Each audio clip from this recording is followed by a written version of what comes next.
7 വർഷം കഴിഞ്ഞിട്ട് ഉമർ റളിയല്ലാഹു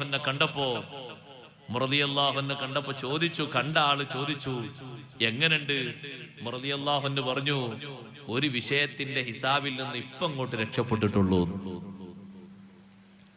ഒറ്റ വിഷയം അല്ലാഹു തആല ചോദിച്ചിട്ട് അതിന്റെ ഉത്തരം പറഞ്ഞിട്ട് ഇപ്പൊ അങ്ങോട്ട് ക്ലിയർ ആയിട്ടുള്ളൂ. എന്താണ് ആ ചോദ്യം? വല്ലാത്ത ഒരു ചോദ്യം തന്നെയാണ്. അല്ലാഹു തആല സലാമത്ത് നൽകട്ടെ. ഖബറിന്റെ ലോകം വല്ലാത്തൊരു ലോകല്ലേ സഹോദരങ്ങളെ. അഷ്റഫുൽ ഖൽഖ് സല്ലല്ലാഹു അലൈഹി വസല്ലമ തങ്ങൾ വലിയ പ്രഗൽഭനായ സ്വഹാബി വര്യനായ സഅദ് റളിയല്ലാഹു അൻഹുവിനെ ഖബറടക്കിയപ്പോ ഖബറിന്റെ ഉള്ളിലേക്ക് സഅദ് റളിയല്ലാഹു അൻഹുവിന്റെ ശരീരം, സഅദ് ഇബ്നു മുആദ് റളിയല്ലാഹു അൻഹു, അതും ഒരു സാധാരണ സ്വഹാബിയല്ല. അവിടുത്തെ മരണത്തിന്റെ പേരിൽ അള്ളാഹുവിന്റെ അർശ് വരെ വിറച്ചുപോയി എന്ന് ഹദീസിൽ പഠിപ്പിച്ച സ്വഹാബിയാണ്. ആ മരണം നമ്മൾ മരിച്ചാൽ ആരറിയാൻ? അള്ളാഹുവിന്റെ അർശ് വരെ അറിഞ്ഞുപോയി സഅദ് ഇബ്നു മുആദ് റളിയല്ലാഹു അൻഹുവിന്റെ മരണം. ആ സഅദ് തങ്ങളെ ഖബറിലേക്ക് അങ്ങ് വെച്ചപ്പോ, ഖബറിലേക്ക് വെച്ചിട്ട് അടിയിലെ ആ ഭാഗത്തുള്ള ഖബറിങ്ങനെ അടിയിലെ ഭാഗം കൊണ്ട് മൂടി റെഡിയാക്കിയിട്ട് സ്വഹാബത്തൊക്കെ മണ്ണിടാൻ ഒരുങ്ങുന്ന നേരം അല്ലാഹുവിന്റെ റസൂല് തസ്ബീഹ് ചൊല്ലാൻ തുടങ്ങി. സുബ്ഹാനല്ലാഹ് സുബ്ഹാനല്ലാഹ് സുബ്ഹാനല്ലാഹ് സുബ്ഹാനല്ലാഹ്. തങ്ങൾ ചൊല്ലിയപ്പോ സ്വഹാബത്തും ചൊല്ലി തുടങ്ങി സുബ്ഹാനല്ലാഹ് സുബ്ഹാനല്ലാഹ് സുബ്ഹാനല്ലാഹ്. കുറെ നേരം തസ്ബീഹ് ചൊല്ലി. പിന്നെ തങ്ങൾ തസ്ബീഹ് നിർത്തിയിട്ട് തക്ബീർ ചൊല്ലാൻ തുടങ്ങി. അല്ലാഹു അക്ബർ അല്ലാഹു അക്ബർ അല്ലാഹു അക്ബർ. സ്വഹാബത്തും തക്ബീർ ചൊല്ലി.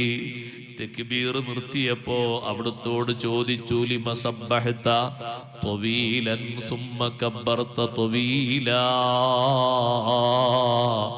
നീണ്ട നേരം തസ്ബീഹ് ചൊല്ലിയല്ലോ നബിയേ, പിന്നെ നീണ്ട നേരം തക്ബീറും ചൊല്ലിയല്ലോ. അല്ലാഹുവിന്റെ റസൂല് പറഞ്ഞു, സ്വഹാബാ, സാധാരണ കാണാത്തൊരു കാഴ്ച ഈ ഖബറിന്റെ ഉള്ളിൽ ഞാൻ കണ്ടുപോയി. ലഖദ് തളായഖ അലാ ഹാദൽ അബ്ദി സ്വാലിഹി ഖബ്റുഹു. ഈ നല്ല മനുഷ്യനെ ഖബർ പിടിച്ച് ഇടുക്കിപ്പോയി സ്വഹാബാ. ഖബർ പിടിച്ച് ഇടുക്കിയപ്പോൾ എനിക്കത് സഹിച്ചില്ല.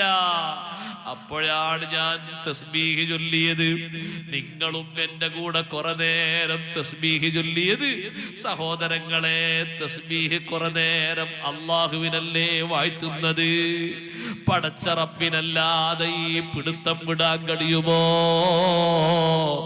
ഖബറിന്റെ 2 ഭിത്തികൾ ഒന്നാകെ അങ്ങ് കൂടിപ്പോയാൽ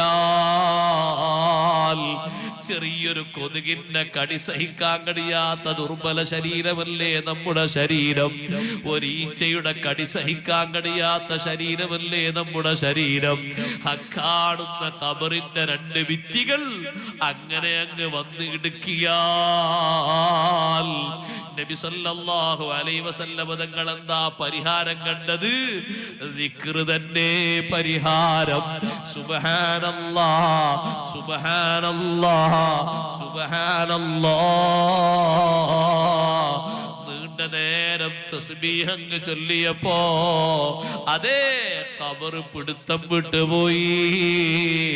സഅദ് തങ്ങൾക്ക് ആശ്വാസം കിട്ടിയപ്പോ സന്തോഷം കൊണ്ട് അല്ലാഹു തആലാനെ വാഴ്ത്തിയിട്ട് പറഞ്ഞു, അല്ലാഹു അക്ബർ അല്ലാഹു അക്ബർ അല്ലാഹു അക്ബർ. അതുകൊണ്ട് ഖബർ മൂടിക്കഴിഞ്ഞാൽ പെട്ടെന്ന് തന്നെ പൊടിയും തട്ടി പോകരുത്.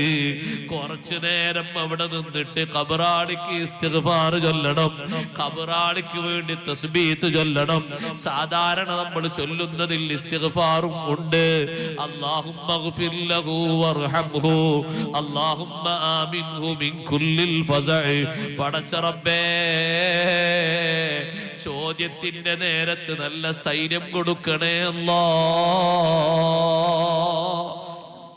ചോദിക്കുന്ന നേരത്ത് നല്ല സ്ഥിരത കിട്ടിയാൽ സഹോദരങ്ങളെ, അത് വലിയൊരു വിജയത്തിന്റെ മാർഗം കൂടിയാണ്. ചോദിക്കുന്ന നേരത്ത് നല്ല സ്ഥിരത കിട്ടാന് നമ്മൾ എന്താ ചെയ്യേണ്ടത് എന്നറിയോ സഹോദരങ്ങളെ? ഈമാനും ഇഖ്ലാസും മുറുകെ പിടിച്ചുകൊണ്ട് നന്നായി ജീവിക്കണം. ഖബറിനെ കുറിച്ചുള്ളൊരു ബോധം എപ്പോഴും നമ്മളെ മനസ്സിൽ വേണം. അതേ, ഖബറിന്റെ ഉള്ളിലല്ലേ ചോദ്യം നടക്കുന്നത്. ആ ചോദ്യ നേരത്ത് നല്ല സ്ഥൈര്യം ലഭിക്കാൻ സുബ്ഹാനല്ലാഹ് ഫർളും സുന്നത്തുകളും വീഴ്ച വരുത്താതെ ജീവിതത്തിൽ നിത്യമാക്കണം. തബാറക സൂറത്ത് എന്നും പതിവാക്കണം. ഖബറിന്റെ വിഷയത്തിൽ നിന്നുള്ള കാവലി എപ്പോഴും ചോദിക്കണം. സുന്നത്ത് നിസ്കാരത്തിലും ആ ദുആ വിട്ടുപോകരുത്. അല്ലാഹുമ്മ ഇന്നി അഊദു ബിക മിൻ അദാബിൽ ഖബരി വമിൻ അദാബിൻ നാരി വമിൻ ഫിത്നത്തിൽ മഹ്യാ വൽ മമാതി വമിൻ ഫിത്നത്തിൽ മസീഹിദ് ദജ്ജാൽ. ഒരൊറ്റ നിസ്കാരത്തിലും അല്ലാഹുവിന്റെ റസൂല് ആ ദുആ ഒഴിവാക്കിയിട്ടില്ല. അല്ലാഹുമ്മ സ്വല്ലി അലാ മുഹമ്മദ് എന്നെത്തുമ്പോഴേക്ക് തിരക്കും പിടിച്ച് സലാം വീട്ടിയിട്ട് എണീറ്റ് പോകണ്ട ഉമ്മമാരെ. അല്ലാഹുമ്മ സ്വല്ലി അലാ മുഹമ്മദിൻ വഅലാ ആലിഹി, ആലിന്റെ മേൽ സ്വലാത്ത് ചൊല്ലണം.